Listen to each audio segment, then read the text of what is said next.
kalau model Jawa Barat ini dijadikan nasional, kayaknya Indonesia ini akan lebih cepat lagi mencapai negara maju.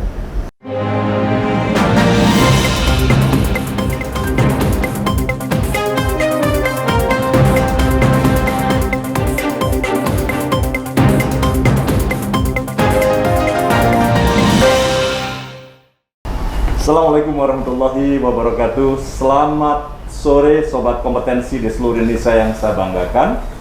Selamat bertemu kembali di channel yang dahsyat ini, channel yang peduli pada masa depan Anda. Kali ini saya akan mengulik dari seorang tokoh besar ini, sahabat saya, guru saya, dan kita seperjuangan ya. Waktu itu kita ikut menyeleksi di suatu kementerian ya, di anggota Pansel. Dan persahabatan saya dengan beliau ini berlanjut sampai sekarang karena kita punya passion yang sama, yaitu bagaimana menciptakan SDM Indonesia yang unggul. Siapa dia? Beliau adalah Dr. Setiawan Wangsaatmadja yang sekarang menjabat sebagai Sekda Provinsi Jawa Barat. Selamat sore. Selamat sore Pak Yunus. Alhamdulillah baik-baik nih. Sehat semua? Sehat semua. Kita pakai masker hari ini ya? Iya. Kita harus komit bahwa walaupun Omikron menurun, tapi kita harus tetap jaga prokes dengan ketat ini ya? Ya, mudah-mudahan 3 bulan ke depan kita nggak terlalu seketat inilah, kurang lebih gitu. Baik. Ini sampai ke Kang Iwan aja ya? Boleh. Kang Iwan ini sebetulnya sebelumnya juga sebagai Eselon 1 di Kemenpan RB. Beliau sebagai Deputy SDM Aparatur yang udah 7 tahun di sana. Kalau nggak salah 7 tahun ya? 7 tahun. Dan sebelumnya beliau di Kepala Dinas Lingkungan Hidup Provinsi Jawa Barat, dan saya amazed sama beliau, karena beliau ini bukan orang SDM. Beliau itu adalah ahli di lingkungan hidup ya. Tetapi kemudian 7 tahun di Kemenpan RB itu bergelut dengan isu-isu mengenai SDM aparatur, dan sekarang beliau akan banyak cerita mempraktekkan ya di level Provinsi Jawa Barat ini banyak hal yang sudah beliau lakukan. Nah, mari kita kulik sedikit mengenai bagaimana menciptakan ASN yang agile, adaptif, dan kalau bisa berkelas dunia. Nah, mari kita dengarkan dari Kang Iwan nih. Silakan Iwan. Iya, terima kasih Pak. Ini Dr. Yunus juga, sahabat saya. Yang pertama memang mungkin satu keuntungan bagi saya karena saya pernah menjadi policy maker ketika saya jadi Deputi SDM Aparatur di Kemenpan RB, yang kesehariannya atau tugas-tugas utamanya adalah membuat kebijakan-kebijakan. Nah, memang kebijakan-kebijakan ini saya rasakan betul bahwa kebijakan untuk nasional ini ternyata tidak sesimpel yang kita bayangkan gitu ya. Karena kan Menpan lebih kepada membuat satu standar nasional dan sifatnya generik. Nah, ternyata gitu ya, hal tersebut yang akhirnya sebetulnya membuat saya ini sebetulnya kita bisa lari gitu ya, bisa lari lebih cepat, tetapi nggak bisa juga gitu karena Indonesia ini sangat luas gitu. Jadi kebijakannya akhirnya standar, betul kan gitu.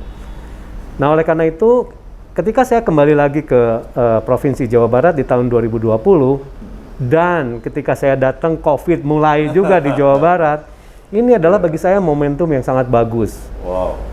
Jadi 2019 sebelum saya ke sini pernah saya utarakan bahwa ini ke depan ASN seyogianya bisa nih kerja dari rumah. Nah, kala itu sebetulnya saya melihat keprihatinan terhadap staf-staf saya sih sebetulnya yang tinggal di Bodebek gitu ya, kerja di Kemenpan RB.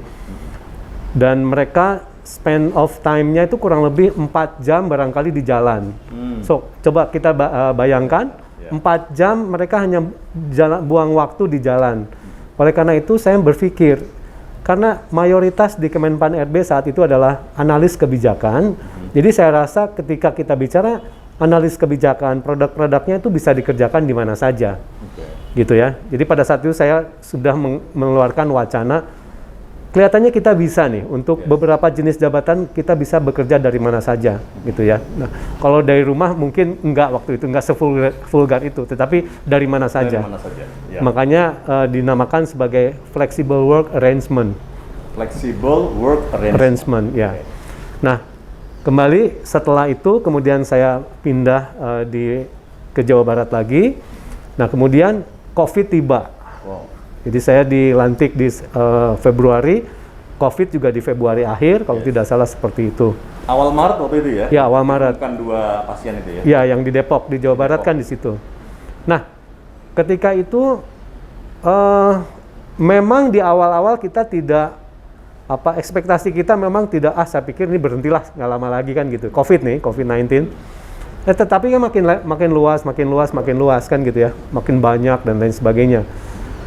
Nah, baru saya kepikiran di sana, ini harus kita jadikan bahwa kita tidak boleh bekerja berlama-lama di kantor waktu itu. Karena kan semua yang buat surat edaran dan lain sebagainya, risikonya ada di saya semua.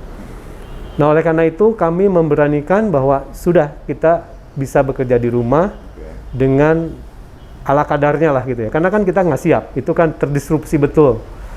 Gara-gara ada COVID, kita baru aja lakukan itu. Jadi tidak mempersiapkan. Nah, tetapi gitu ya, di dalam perjalanannya toh kita akhirnya siap juga kan gitu ya. Benar. Meeting tidak ada halangan ya. Walaupun dengan berbagai devices, maksudnya banyak program kan yang sifatnya bisa virtual dan lain sebagainya. Tapi pada dasarnya bahwa saya yakini bisa juga kan gitu ya. Nah, terutama untuk jenis-jenis jabatan tertentu sangat bisa dalam artian gitu. Nah, disitulah bahwa saya merasakan bahwa ini penting banget nih. Jadi pertama adalah skill kita pun harus segera kita istilahnya shifting, gitu ya.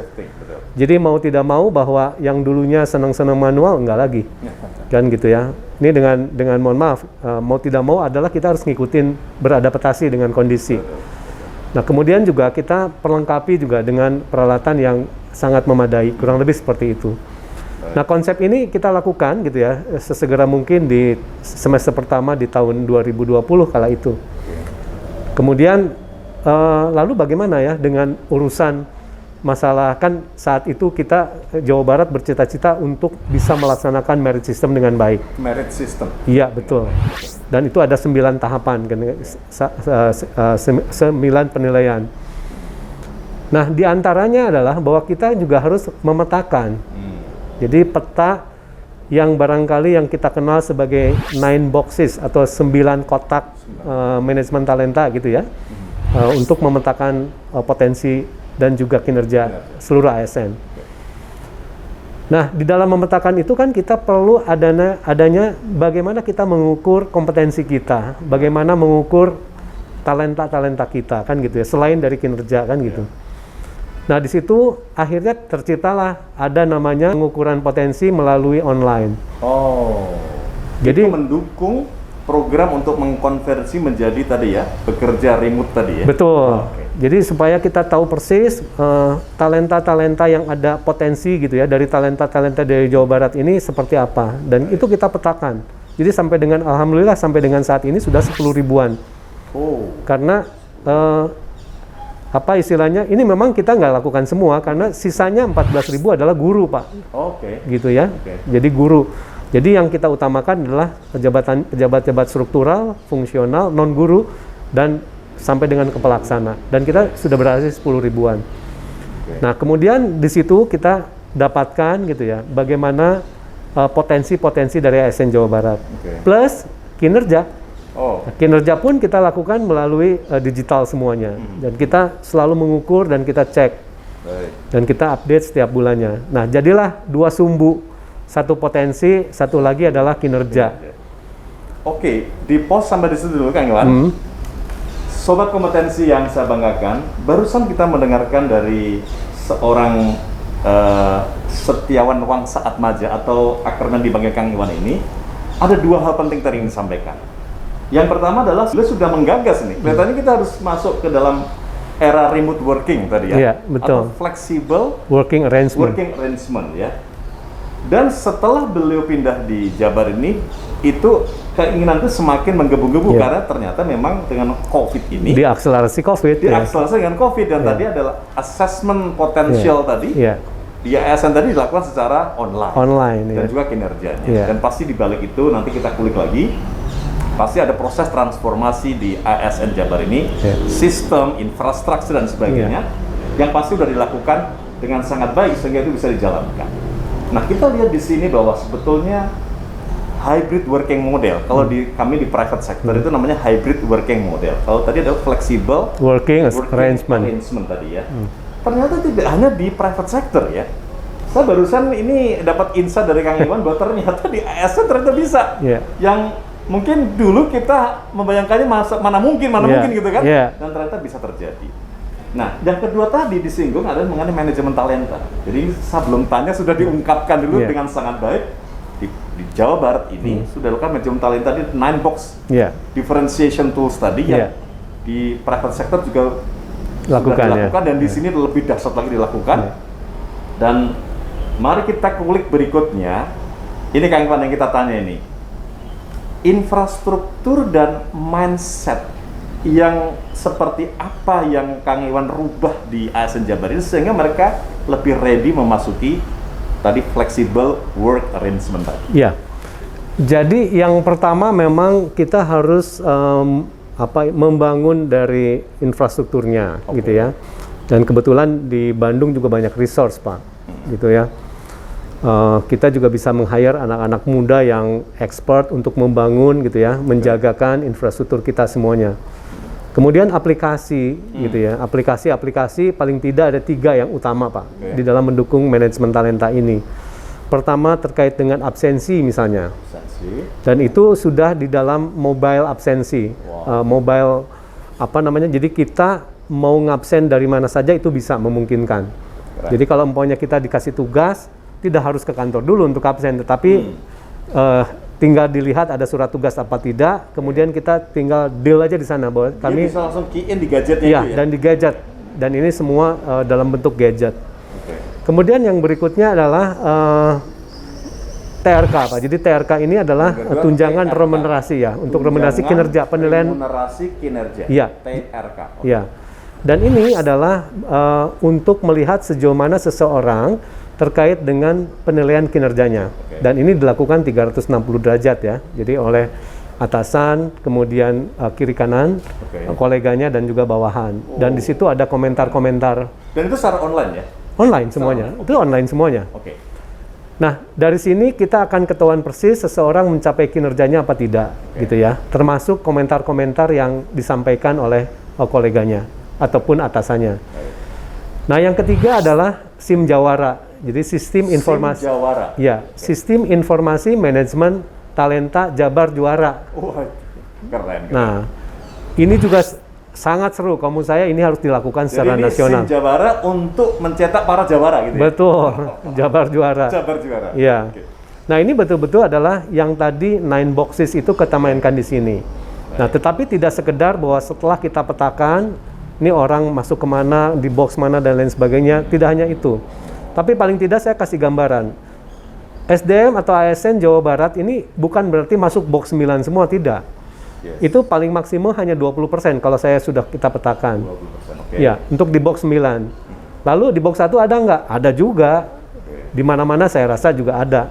Nah, yang box 1 ini itu harus ada pembinaan dari masing-masing kepala perangkat daerahnya atau OPD atau kepala badan atau dinasnya. Nah, sisanya tersebar barangkali ada di 2, ada di 3, 5, 6, 7 gitu ya. Tetapi 5, 6, 7 prinsipnya promotable, tetapi tidak sesiap yang kotak 9. Nah, kotak 9 ini betul-betul bahwa itu adalah calon-calon kader-kader yang betul-betul kita harus kita pertahankan gitu ya, dan diberikan posisi kalau ada promosi dulukan mereka, dan mereka pada dasarnya siap di mana saja. Saya sudah buktikan itu. Nah, pemetaan ini tentu saja itu adalah modal dasar bagi Jawa Barat gitu ya, ketika kita melakukan rotasi, mutasi, bahkan promosi. Dan itu bisa kita pertanggungjawabkan. Itu tadi mengcover yang 10.000 tadi ya? Betul. Karena yang 14.000 kan guru tadi ya? Betul. Jadi 10.000 ini dipetakan di 9 box tadi. Iya. Kemudian succession plan-nya disusun sehingga ada setiap key position ada 9. Langsung 9 ngurut. 9 successor ya? Iya. Itu luar biasa. Nah, itu by system semuanya. Nah, lalu sampai kepada misalnya ada yang kosong 1 posisi, lalu ada suksesornya ada 9 orang, itu bagaimana?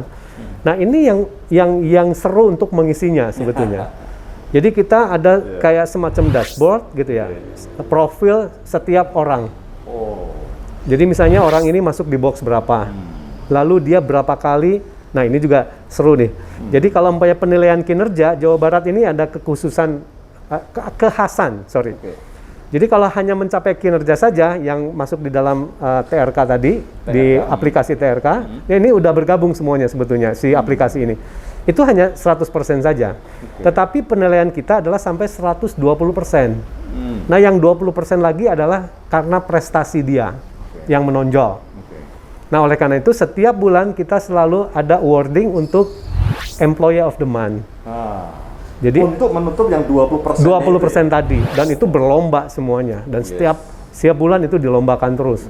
Apa yang menjadi prestasi Anda di bulan ini, terus kita cari, dan itu ada jurinya. Jurinya profesional, dan kita melakukan wawancara. Nah, jadi kalau kita melihat dashboard kembali lagi nih, dashboard yang tadi, dia masuk kotak berapa kali dia dicalonkan sebagai pegawai teladan bulanan, kemudian peminatan. Nah, ingat nih, saya ini share untuk semuanya. Jangan lupa ditanya sebetulnya peminatan dia di mana sebetulnya, passionnya dia itu di mana. Kadang kita lupa. Nah, kami selalu setiap bulannya kita cek peminatan dia, 5 tertinggi peminatan dia. Selalu kita cek. Nah, macam-macam. Ada bulan ini dia minat di sini, bulan depan seperti apa. Tetapi ada yang konsisten. Nah itu yang kita tag bahwa ini orang nih passionnya di sini, misalnya seperti itu. Kemudian sampai kepada dia itu jenjang sekolahnya apa, kemudian training pelatihan apa yang dia lakukan, kemudian berapa kali misalnya dia diusulkan, dipromosikan, dimutasikan atau rotasi dan lain sebagainya.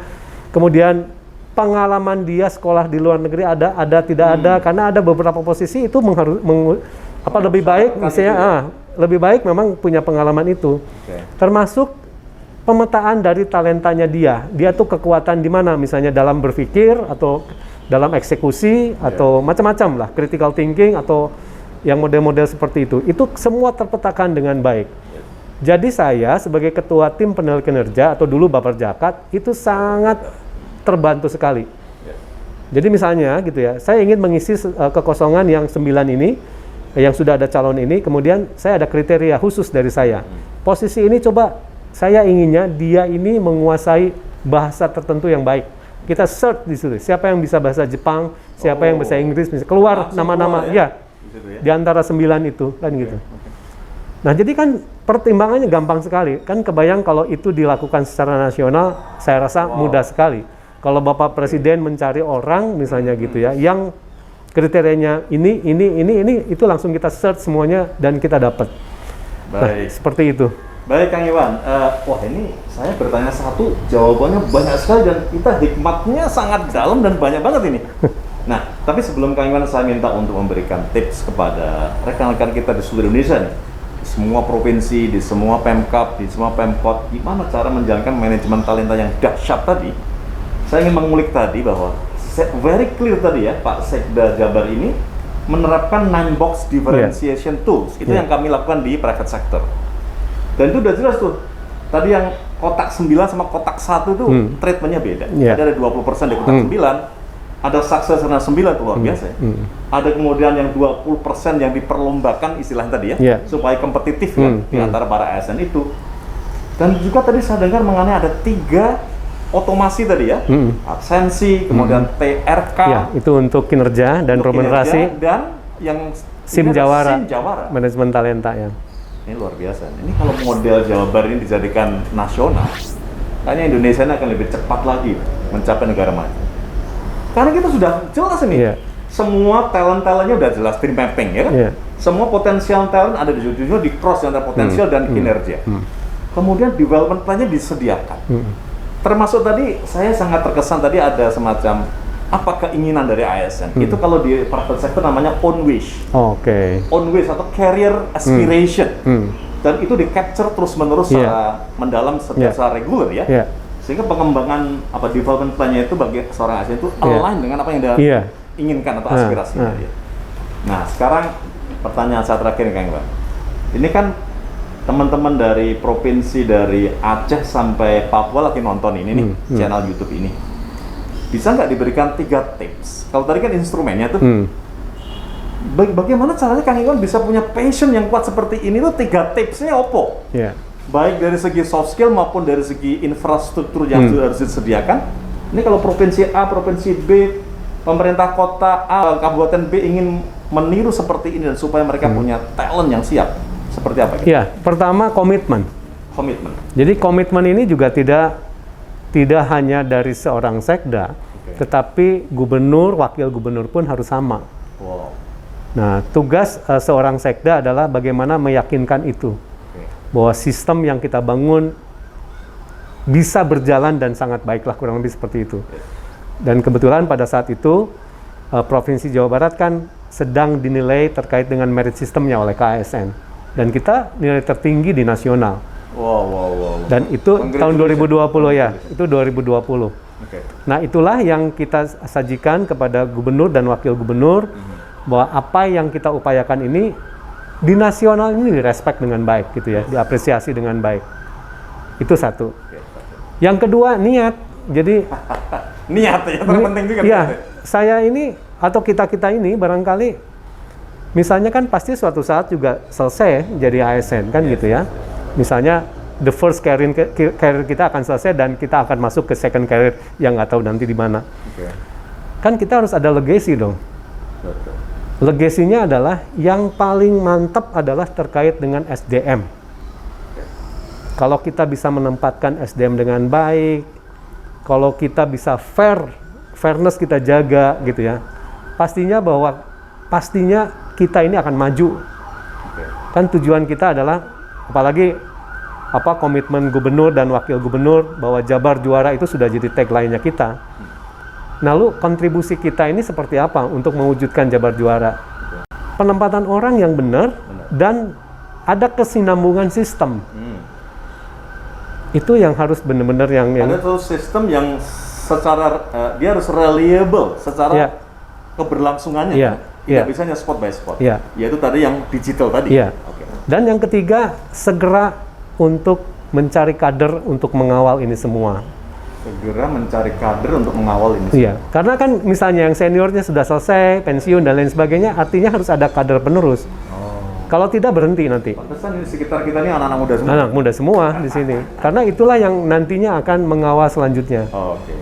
Jadi 3 hal yang saya share untuk seluruh teman-teman semua, gitu ya, bahwa kita nih bekerja nih jangan sampai sia-sia.